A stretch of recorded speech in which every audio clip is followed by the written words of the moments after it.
Elders are very important within our culture, traditionally, in our past, but also today. But there's a little bit of a problem from my point of view.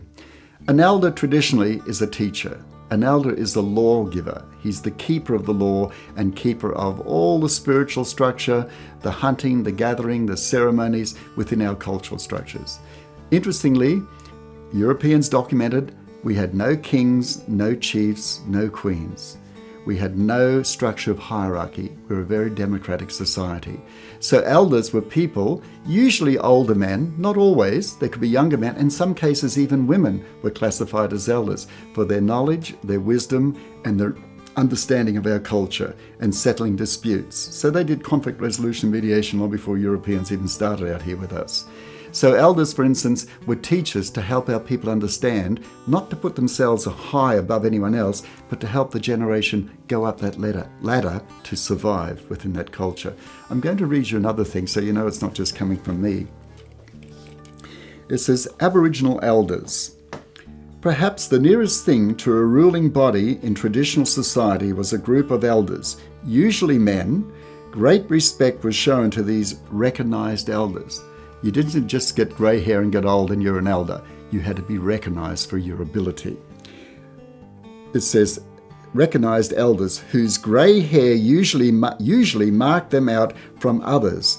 Yet it was not merely old age that distinguished them, for some were younger active men whose abilities and wise counsel were acknowledged. So abilities and wise counsel. You can't survive without ability and wise counselling. We had it in a different format. The elders were known for their experience in practical affairs. You get an older person. He's been through a young boy growing up, married, children, dealing with children, grandchildren. So now he has that ability and wisdom. You don't go to a teenager to ask, what do I do in a certain case? If you're 40 years of age and you're having problems with your wife or your mother-in-law, he wouldn't even know. So that ability and wisdom grows with that person. And that's why they're respected for that. It says their knowledge of sacred matters, very important. Remember the dreaming, the circle? The dreaming is the creation, the beginning of law and wisdom and knowledge.